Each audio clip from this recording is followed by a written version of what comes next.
And we'll be live on Instagram in a couple of seconds.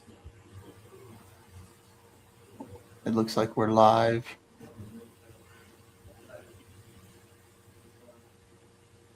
And we are live on both places. So welcome everyone. Thank you for tuning in once again to a new episode of Meet Your New Neighbors. This is an ongoing series from Brain Drain Unlimited Foundation where we introduce you to some of the interesting people that we are trying to help. And again, our mission is to help conflict displaced professionals who are looking to rebuild their careers and lives in America. Today, we're really happy to have Vladimir Sokolov with us. He's a really interesting guest, and we'll get into him a little bit later. But we have to get some of the business out of the way to begin with. So this is an ongoing series. We're trying very hard to keep this going every Monday at the same time. This is our new time, new place. So we would appreciate your subscription. Click the like button and help us share our message. We are a nonprofit organization, so if you are so inclined, we accept donations of any sort to help propel our mission forward, to help us help as many people as possible rebuild their lives in America. So with that said, I'll turn it over to my esteemed co-founder, Manis, for a little bit of an introduction to Vladimir. Yes. Thank you for being here. Today, it's unique or not necessarily unique, but noteworthy that we have Vladimir with us, because Vladimir represents somebody who is actually here. And as they go through the process of getting here, they also have to get through, basically a lot of the other things that we look to help them with, such as getting their credentials recognized. Vladimir comes to us from St. Petersburg, Russia, where he was trained to be a radiologist. His wife is also with him, and she was trained to be an ophthalmologist. Those degrees are not necessarily recognized in the United States, but there is a credentialing evaluation process in which they can get to, and then a testing, and we'll get into that a little bit later. But that's part of the reason why we help, because although, the last thing you want to know is that your Uber driver was a neurosurgeon. And and those type of things, and this is what we try to help them with, so that they can move on from a survivalist type of job and regain or start their careers. So Vladimir, yes. Why don't you tell us a little bit about yourself and what life looked like for you before you came to the United States?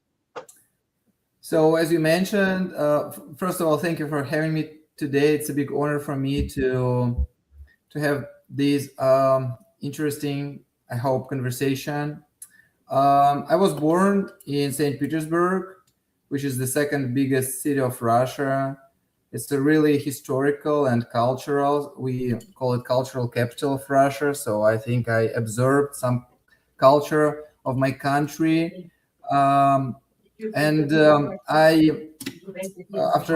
I finished my school, I started medical school, and I had 7 years of medical education, 6 years of general medicine with studying anatomy, biochemistry, and mechanisms of different diseases and injuries. And then I had 1 year of radiology. But then for a while, I changed my career path.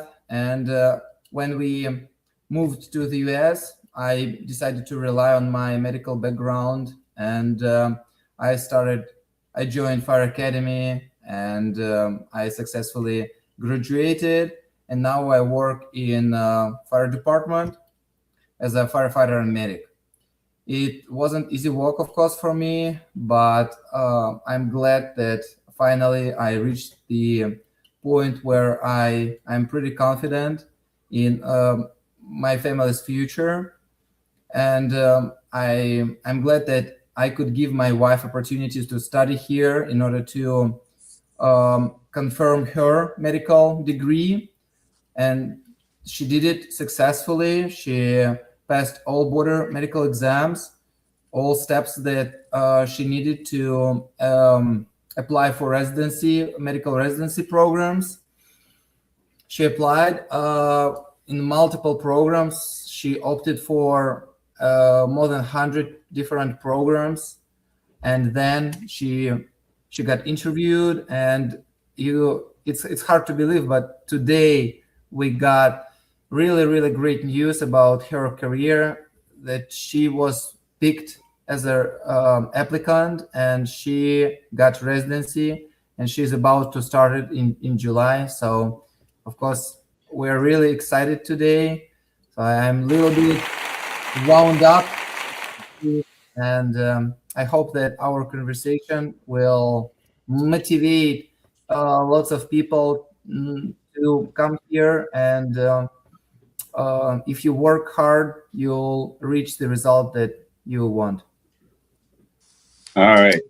Well, yes, congratulations to your wife. That was a fantastic achievement. Yes, thank you. Thank you. Just as a curiosity, United Nations recognizes 188 countries, possibly more, but let's just say 188. So when you eliminate the United States and Russia, that leaves 186. Why did you choose the United States over the 187? And please don't tell me that all of 186 rejected you. And we're the only ones. So first of all, we've been to America before.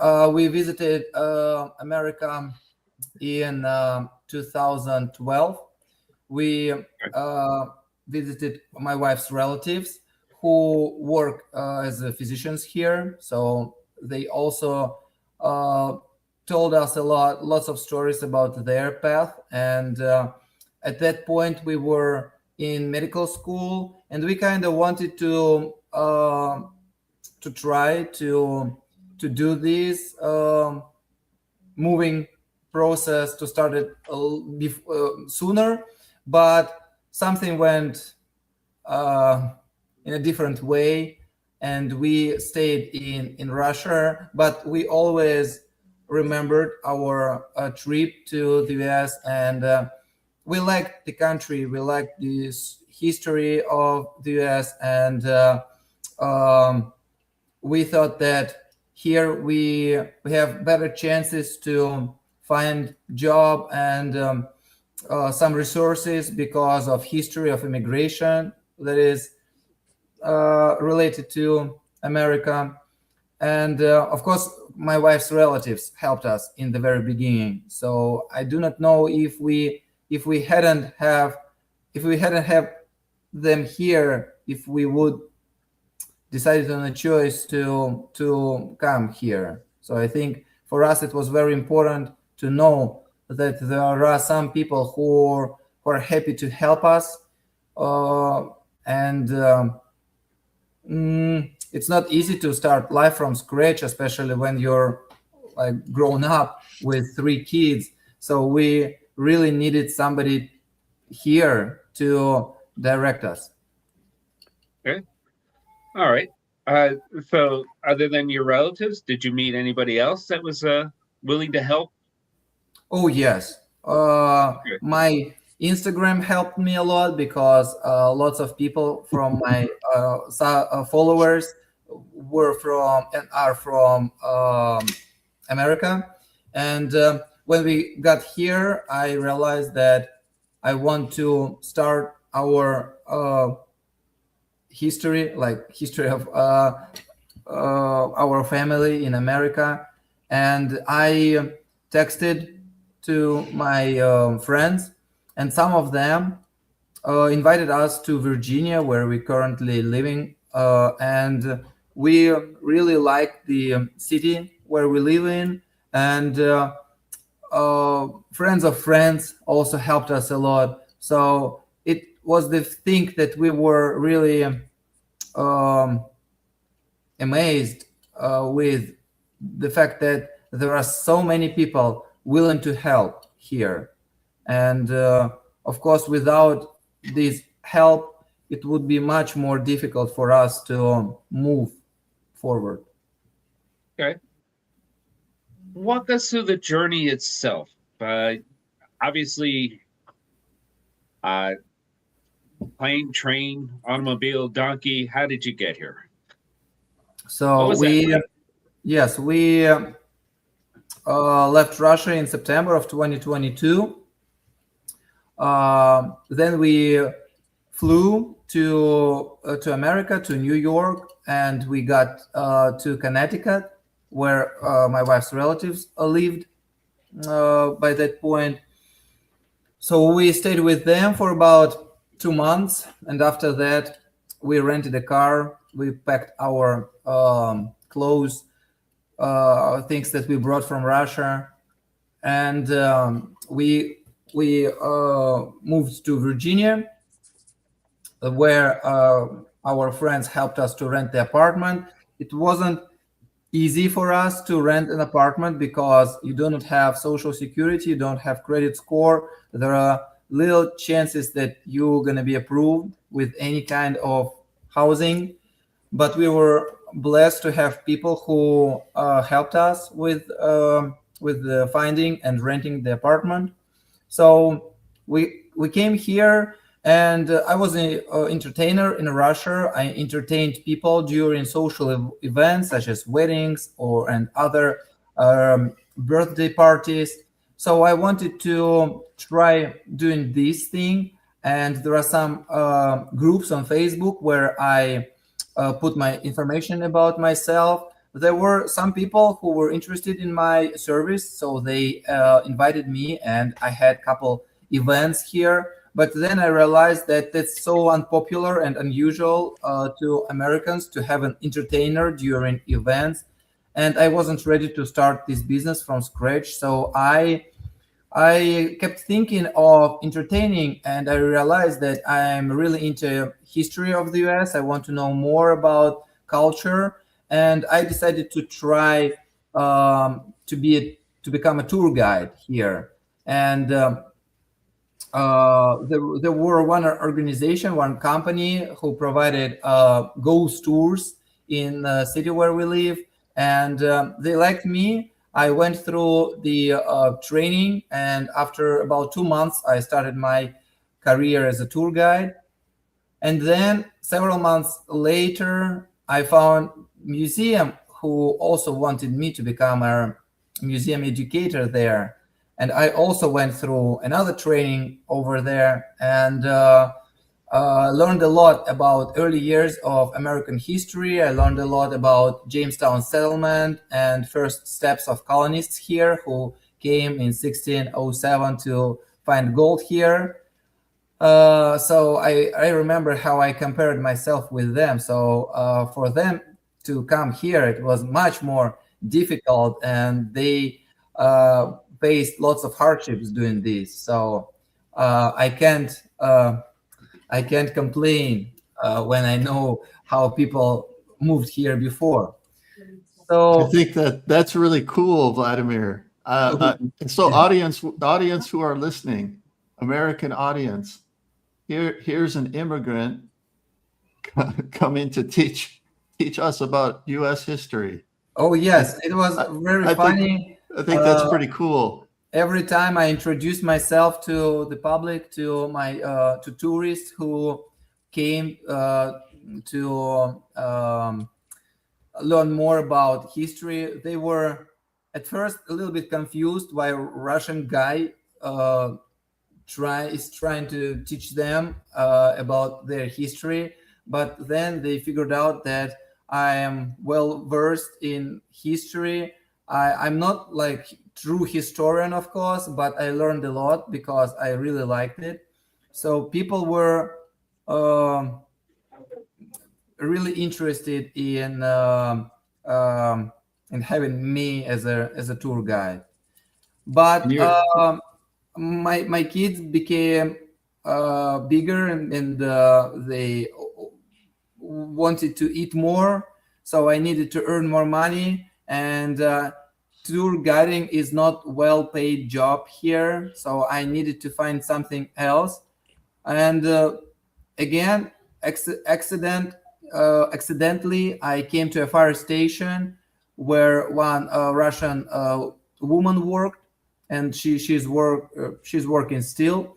And she told me a lot about fire service, and she's told me that that's really prestigious and pretty good paid, well paid job. And with my medical background, it would be really not that difficult to me to go through the training. So I joined Fire Academy. I would say that medical portion of my training was not difficult, but then real Fire Academy started, and that's when I realized that it's getting hot, because I never saw myself as a firefighter. I wanted to become a medic, but here in the state where we live in Virginia, firefighters and medics are joined, so it's people can do dual job here. And they really encouraged and like urged me to finish Fire Academy, to and they motivated me a lot, because at one point, after like physical activity where I twisted my ankle, I thought that no way that I can graduate it. It's a 7 months long academy, and every day you go through really hard physical activity, and then after you are ready, you go to the fires. Of course, it's fires in the burning structure that we have in the academy, but it's a fire. It's hot, and you need to know how to manipulate with the hoses, with deploying hoses, then charge them, and all techniques how to put the fires out. So, but the more I did it, the more I was into it, and it was easier and easier for me. And then I graduated academy as a valedictorian, by the way. So I'm a little bit proud of myself that I could do it. And then I I was moved to the station, and that's where real life taught me how to apply my knowledge in the field. So that's in a nutshell story from me. And you did all of that in not your mother tongue. So Oh, I'm impressed with your English. yes, of course. I had to work hard, not only studying lots of new fundamental fire information, but also I keep learning English, and I try to learn at least one new word or phrase a day in order to have ability to understand people and speak with them, because that's the only thing I have troubles with now, I think. I want to reach the level where I can understand everything, and I can not only speak, but I can express my feelings and thoughts the way I can do it in my first language, in Russian. I understand that it takes time, but I am on my way, and I hope I'll get there. All right, I have two questions, and the first one I don't really expect you to answer, but if Okay, I'm I won't. interested. You have been in Connecticut or New England, and now you're in Virginia. Yes. And these are places you mentioned your tour and your history and all this other stuff, your study of history. Yes. They're famous for having reenactments. Have you participated in any? I- Did you I- get to dress up as a colonial soldier? Participated in what? Did you get to dress up as a colonial soldier? I saw them in the Okay. streets in Colonial Williamsburg, but I never worked as a what are they called? The- Reenactments. yeah, yeah, yeah. Reenactor. I do not know that this word. It's gonna be word of a day. Thank you for So yes, I was dressed in just casual clothes, and my colonial Williamsburg tours were more of a fun. Yes. They were ghost tours of Williamsburg. Of course, I'm not true believer in ghosts. I believe in something supernatural, uh, but I think that I added lots of interesting facts and jokes in my tours, and people were impressed. Usually, I got good tips, and there are lots of people who shared their feedback on Google and other websites. So I kept doing this because I knew that people who attend my tours gonna like it. What's your best ghost joke? Oh, ghost joke. Okay, let me think. Uh, okay, I remember one joke that there is a street in colonial center of Williamsburg, and there are lots of stores and shops over there, but we believe that they're haunted. That's why people call them boutiques. It's All right. hilarious, right? It's hilarious. Dun, Yes. dun. Yes. Yes. I didn't have my drum roll sound effect ready. Yeah. Yeah. Of course, there are some more interesting jokes and facts, but in order to like understand them, you have to listen to the story because they're in the story. Constantine and I uh, often talk about community and people helping people, Mhm. and I'd just like you to just talk about a little bit more about the people who helped you, and were you surprised to find that there are people here that are willing to help? Mhm. I wasn't surprised that I found people who are willing to help because I believe that the majority of people in the world there are good people, but I was impressed by the amount of good people who wanted to help my family. First of all, the lady who really helped us, her name is Irina. So she was the first one who invited us to closer to her home, and she introduced us to her friends from church, and lots of people from church helped us. I know that they like gathered some money all together, and they helped us with the rent. So they paid for a couple months of rent, and then on my way here, I found one organization, also non-profit organization that helps people to learn English. So it's like English classes, and I began attending them. And there, I also was introduced. I met my tutor who taught me a lot, and we spent lots of time together, just talking. And in this conversation, I found out new words, expressions, idioms that you use here, and you use lots of idioms. You might not realize it, but when you speak fast, and uh, you use lots of phrases that I wasn't taught before. So these are a company. The name of the company is Literacy for Life. So they helped us in the beginning.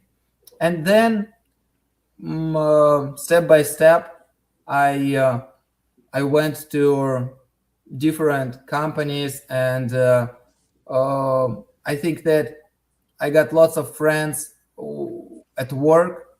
So people who I worked with were impressed with my story, with my courage to begin new life here, especially with little kids.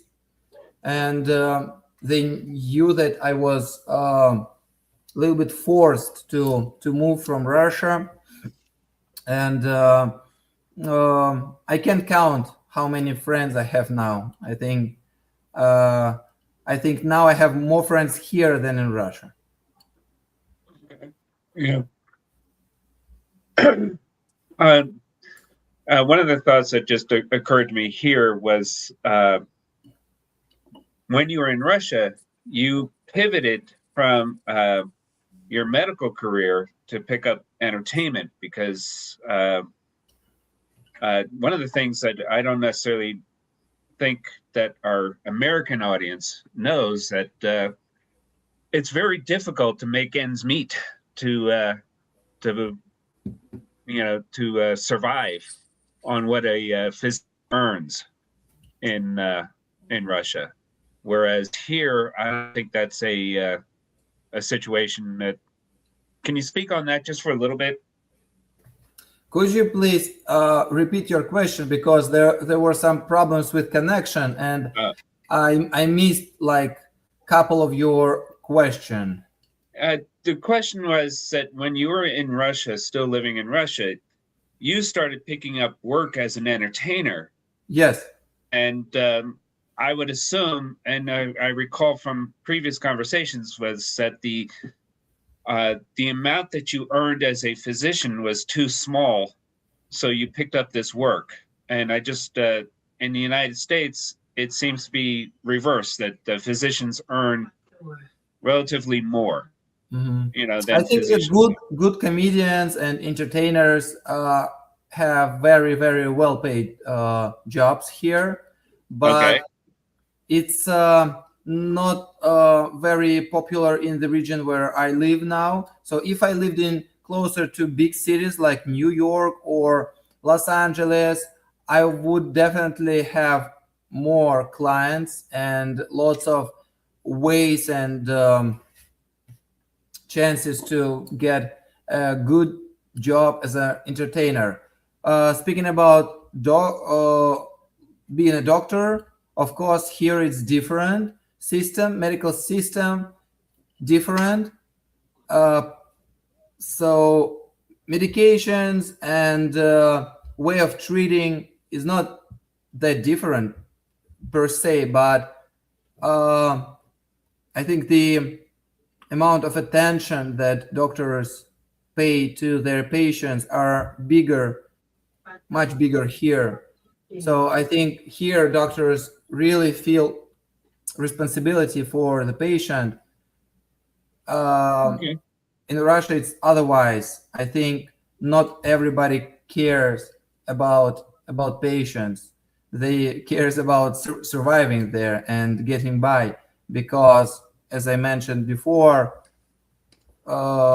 being doctors do not earn a lot in Russia, to be honest. And the same with the fire service, right? Yes, same with the fire service. Recently, I talked to my colleague from Russia, and he complained a lot about wages. Hey, you just don't know how to do it right in Russia if you're a firefighter. Let me tell you something. There are some firefighters that earn a lot of money. Well, I can't say earn. I will say they make what they extort. There are some laws in Russia that it's really, they make it very difficult to pass firefighting inspections.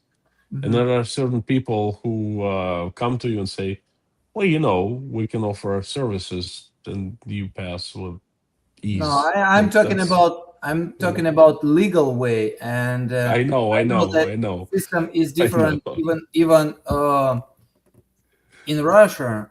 so I talked to public firefighter, and he told me that there are differences between like municipal and federal agencies. And if you work for federal agencies, you earn less. I don't know why, but there are some municipal fire stations, and they pay much better. But I think that throughout the country, wages of firefighters, doctors, teachers, and other public um, servants, public Servants, yes. servants, right? Is not enough. So they do not Vladimir, earn good I know money. well. I study Russia, and it was a sarcastic comment, so I Okay, I got apologize. it. I would like to say hello, everyone. Hello. I am enjoying this, just watching this conversation. I don't have any questions really. Well, a couple questions perhaps. But before I ask them, I just want to say that when I started promoting the USA before I even met Manos. We met in 2023, sometimes around March, I think, February. But I started promoting the USA as a new home right after I landed in Uzbekistan because it's all I knew. And what I knew, I absolutely loved it. And I felt like the country is full of opportunities for people who are willing to take the opportunities and work for them. Okay. And then obviously, me and Manus, we met and we started discussing different ways of how to help people. And by the way, Vladimir, what you said about Americans helping, I have experienced that myself, and that's absolutely amazing. I have not seen anywhere uh, amount of people reaching out and offering help, real help, not just words, but like real help. Okay, I'm absolutely fascinated with Americans, and um, this is exactly the type of people, Vladimir. You are type of person who I envision when I talk about people in general and I promote the USA. I say, well, come, this is the land of opportunity, because it doesn't matter where you come from. Everyone is equal in terms of getting opportunities. All you have to do is willing to work for them, willing to educate yourself, to better yourself, to work hard, and things like that. And then your case is a living proof of the country is still alive and the American dream is still alive. And you come penniless, basically, and you just start from zero, from the very bottom in the country. And you learn English and you try different things, and you are brave enough to embrace new careers. And then finally, you find something you really like and go and learn the trade, and then you start doing a very good job that you like, and then that pays you enough. And that's what America is about. You're kind of a person who America needs to hunt in the world. Okay, people like you Yeah. who come to the USA and not dependent on social security or whatever, but very energetic in finding opportunities and grabbing opportunities, and making good life for themselves. You're trying to make good life for yourself, and meanwhile you are making life great for other people. You're saving lives. Okay, you pay taxes. You create so much value to the society. It's You're a model immigrant, really. Thank you for the I, compliments. I really appreciate it. And of course, the way that the like hardships and difficulties that we've experienced, they are much bigger than the words that I can use to describe it. And yeah, I really appreciate that you support us in our uh, uh, life here. And I really appreciate your organization that agreed to help my family. Thank you. I can't thank you enough. Well, And we're thank So you, because yeah. I want to thank you because you know you are what we do. We want to help people like you. It makes me so much more enthusiastic in continue doing it. It makes me so, I don't know, so happy when I see people like you that we help, we try to help, and if if we help and then something comes good out of it, then that's gonna make me happy. So thank you. Thank And you. Thank you again for nice words that you yeah, told. Yeah, I think when I moved, I always thought that it is my life, it is my choice. I can't just come here and keep complaining of everything because it was difficult.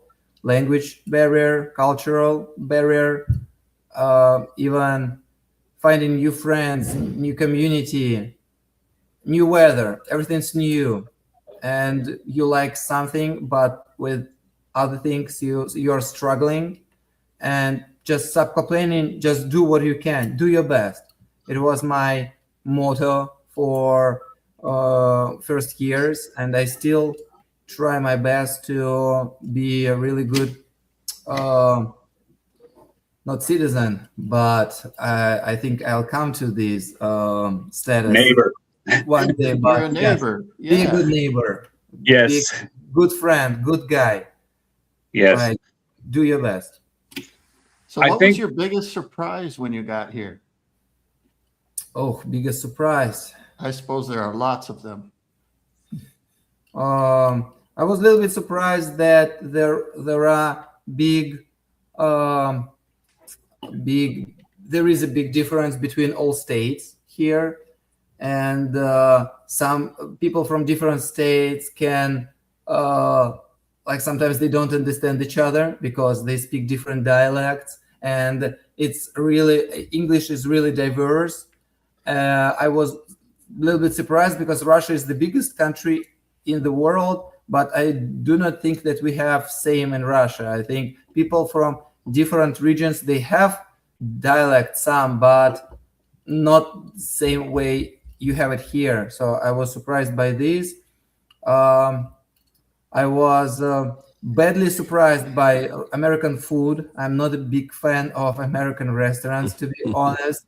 So I think that's the only one flaw that I can say now. And as far as I know, even Americans, lots of Americans are agreeing with me on that because I don't know. Just it's different in Europe.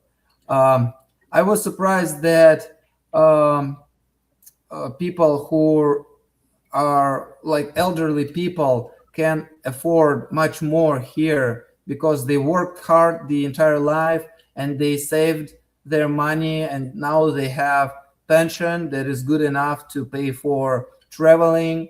They have good medical insurances. It is opposite in Russia, unfortunately.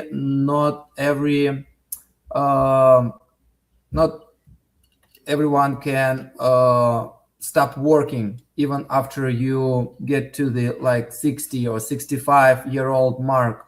And that's really amazing that um, system is built the way that you work hard, and after you can you can travel, you can spend time with your grandkids, and when you see these, you see the opportunity to like you want to have it in your life. You want this to be true, and um, especially when you know the opposite way of it. So I think that's Vladimir, really let me educate you a little bit just on this because I'm very, I know quite well. I understand what you are saying and I understand where you're coming from, Russia. yeah. There are completely two different systems. In Russia, there's a system of the state and you're just a tiny little powerless speck of dust in the state. In America, then the state governs your life. In America, it's the opposite. It's self-governance. Your life, there's no state. It's you and your life, and whatever you want to make out of your life. And you work for you, and the state helps you in certain things. That's these two systems are completely different. And then in Russian state, the people work all their lives to enrich the state, and then when they retire, state takes care of them, so called. And then in America, it's a vice versa. They work for themselves. They govern their own lives, and that's what the beauty of America: self-governance. The states do not depend on the federal government, and people do not depend on the states. It's all about self-governance. Yeah, I'm with you on that. And when you see retired seniors here, and you see that they can afford Tesla or other like really expensive cars, you think that probably this future is what you really want to have in your life. Yes. Again, it's a little bit, as I said, when I saw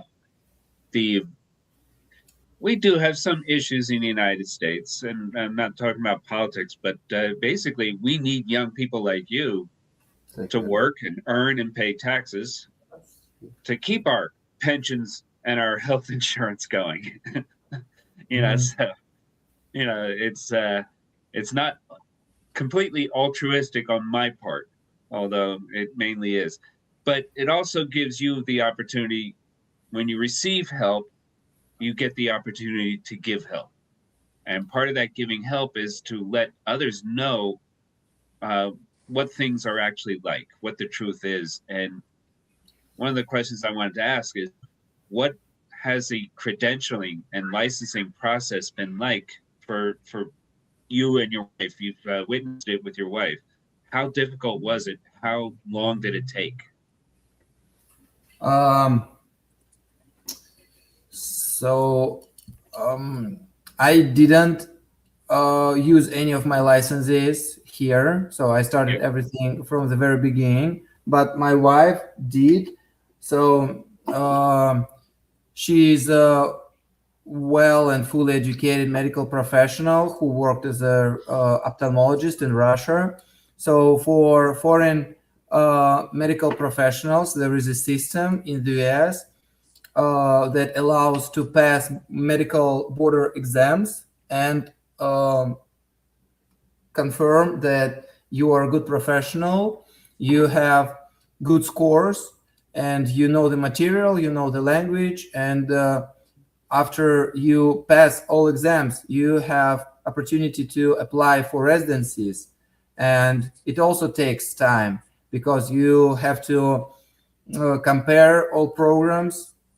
You have to apply to multiple programs in order to have better chances of being picked. And then you're waiting for their decision. And if you are chosen, you are going to be interviewed. And my wife got 3 interviews, 3 different programs wanted her to know her better. So she had 2 virtual online interviews and 1 in-person interview. And they were different because different people, they asked different questions, but mainly it was just regular questions about the way we came here and our goals for life and our basic values that we have. And then all applicants, they rate the programs. All programs rate their candidates, and the special program matches people, matches applicants and programs together. And that's what my wife got today. So she finally knew that she is matched. and Okay. of course we are happy for her. She started her learning 4 years ago. 4 years ago, March of 2022. I remember this really well because at that point it seemed unbelievable, like to reach the the point where we are now. And 4 years of studying, waiting, being nervous about what to expect, and I think it now, when we know the result, of course we can say that it was worth it. But believe me, we were in doubt a lot when we were going through the process, because when you don't know where you're going, and if you have like opportunity, you have no, you have opportunity, but you don't have any guarantees. It's different. So I think now it's much mentally easier for us to live, knowing that she got residency, and I believe in her. She'll go through it successfully. All right. Very good. Uh, yeah, I mean that. I think that is the helpful part of it is that because no matter what Constantine or I or anybody with brain drain tells, somebody, it's more important that they hear from somebody who lived through it and Mhm. establishes that it is true and that it Mhm. is possible. And like you said, you got through it, and you'll continue to get through it. Yeah, I would make one small remark about all these things, that um, I would never um, recommend anybody to just come here because I did it. So you can do it. I can say that. I can share my experience, and I would be very very cautious talking people into coming, because when I went through all these things, and I know how what you really experience, what you really feel. mm, Not everybody can handle this level of stress and unpredictability. So of course, my goal now is to help those ones who decided on a choice to come. But what I don't want to hear from people is like complaining all the time and blaming other people of their hardships and difficulties. If you're an adult, you make your decision. If you made this decision, it's your responsibility now. Do not put it on other people's shoulders. So I think that it's really important to remember that everything we do in our lives, it is usually our choice. And if it's not going well, we are the ones who have to fix this. Yeah, I would like to So well reply to put. that. So well put. More people should think like that. yeah, and I agree with Eric. I also agree, and I just want to point out that we believe here that everybody has a choice, and that choice can be to stay where you're at or to go to a different place. We're not actively recruiting anybody and saying you have to come here to the United States. But for those who do ultimately choose that they want to come to the United States, we're here to help them. And all that we ask is that when you're in a position to help others, that you do so, you know, and whatnot, to follow our example. Let's put it that way. Mhm. Let me ask you what surprised you most about daily life here in the United States in a good way? uh, by daily life, what do you mean? Uh, I don't know. I get up and I go I, to I can Walmart for say coffee roads almost every are, I day. think roads are much better. Like Okay. really, really nice. Every time I go to work, I enjoy my commute because I just slide. In Russia, I think even in St. Petersburg, roads are not made by as comparing to what you have here in the US. Okay. Vladimir, you should see the roads in Russia now. They've stopped maintaining them. They're like absolutely horrendous. There's Oh no yeah, money. it's awful. Roads are awful. Like we got an expression in Russian. There are two biggest problems in Russia. Two biggest problems in Russia are fools and roads. Дураки в дороге. So yeah, roads surprised me, and I of course I knew that they are very good quality. Not everywhere, of course, but mainly in most parts, especially interstates, they are done really, really great. All right. So what's one thing that you miss from back home that you can't get here? I miss everything. Believe me, I miss my previous life.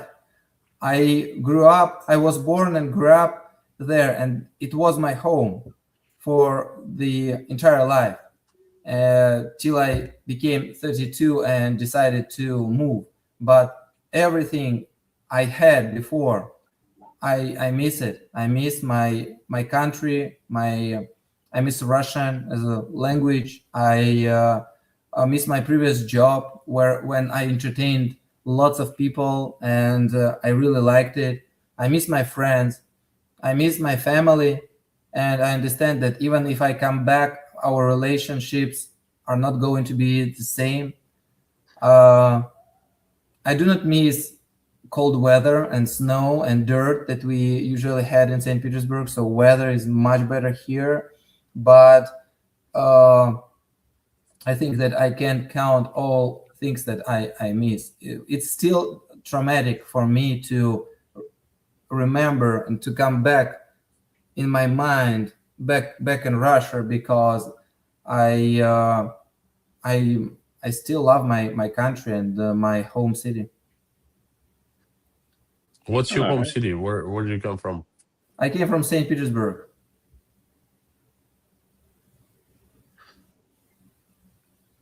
All right.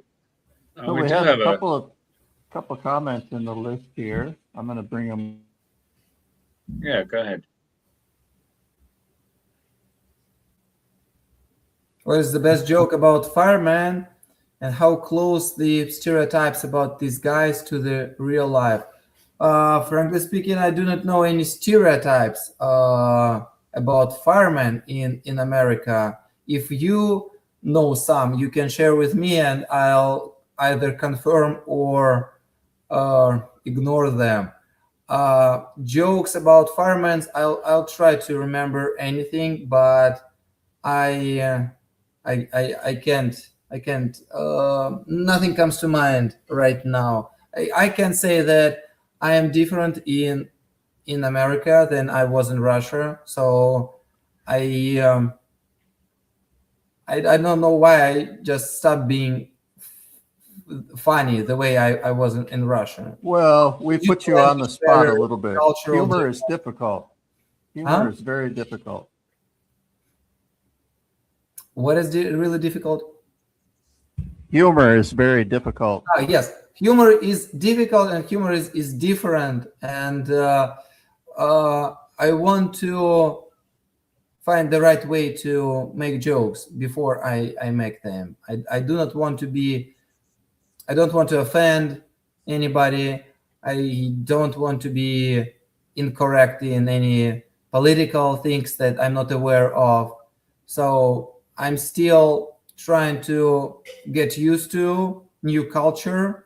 And once I get to the point where I feel comfortable making jokes, I'll do them. And I do from time to time at the fire station. the more time I spent with people I work with, the more jokes come from my mouth. So, but I can't recall any good ones right now. Stereotypes. I don't know stereotypes about firemen in America. So again, if you have any, I can like give you my 2 cents on this. The only one I know is that sexy fireman calendars. Oh, sexy fireman calendar. I never participated in any photo photo booths. What is it called? I don't remember. Not yet. Not yet. Not yet. Yes, I need to gain couple more kilograms, few more pounds to get on the calendar. There is one more stereotype about helping getting cats from the trees. Again, Oh, yeah. I never did it. Never saw anybody doing this. So also, it's a stereotype that I can't confirm. So one more question here about the paperwork, and maybe that's too big of a question to answer in the few minutes we have left, but how much paperwork did you have to do to leave and to get here? Speaking about documents, we needed to make our tourist visa first. In order to do that, we got European tourist visa, and we renewed our foreign passport, our passports that we used to put visa in. So we got European visa called Schengen.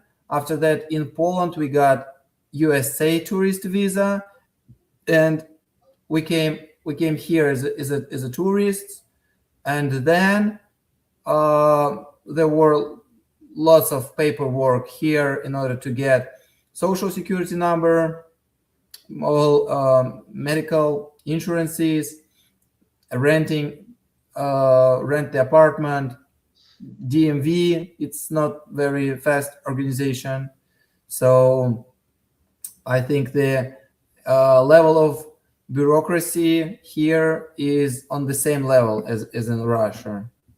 Okay. Lots of paperwork you need to have in order to be sure that you're all set. So it's still a very good competition between all nations in producing paperwork. Oh yes. Yeah. Europe is the same. Russia is the same. Yeah. All countries. I don't know why we live in digital world now, but everybody likes paper documents. Yes. I do not understand why. Why can't we have? Vladimir, not all countries. Well, Russia just gave up internet. I was talking to an accountant in Russia, and she's dumbfounded. I think very soon we'll see mail doves again in Russia. It's gonna be a really popular way of communication. Pigeon mail, yes. Pigeon, yeah. Also, pigeon mail. if you take two cans, tin cans, and you put a string between them, and you put wax, you wax the string, you can really hear a person well on the other side of that string in a can. So I think that that's something I recommend Russians to this way of communication really aggressively. All right. Let me end it with this. Has your sense of home changed, and where is home for you now? Williamsburg is my home now. Okay. I'm in my home now here. Even I work in a different city. I work in Newport News. I can't imagine myself living over there because the vibe of the city is different. So I like this area for its safety. It's quiet. I feel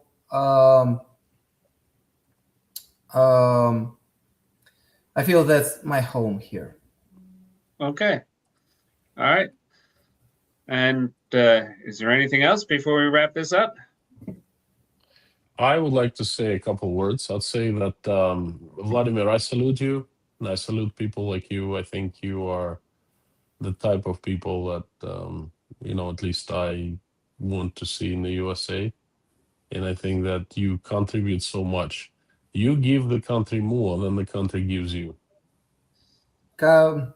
Country doesn't owe me anything yet, so I think that I'll reach to the point where country realizes that I'm not bad guy, and I'll get something like citizenship, and I'll drink a lot that day. Oh, We'll celebrate. Yeah. yeah. Amen Stick to with that. us, and we'll get it there. We'll get you there. So, but yeah. All right.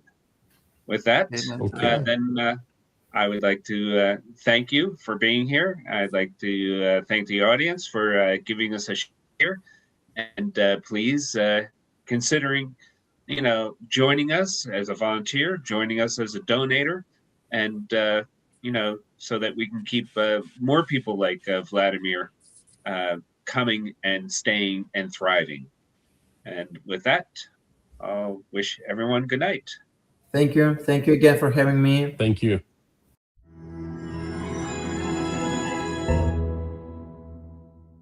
Thanks for tuning in. We hope you enjoyed this and maybe even learned something new. If you did, don't just vanish into the algorithm. Hit like, subscribe, and follow us on social. It's the easiest way to support our work and make sure you never miss what's next. Want to stay in the loop without relying on big tech's mood swings? Sign up for our monthly newsletter. And if you've got the means, donations of any size keep our programs running strong. As a 501c3, your gift is tax deductible where the law allows. Together, we can turn brain drain into America's next big breakthrough.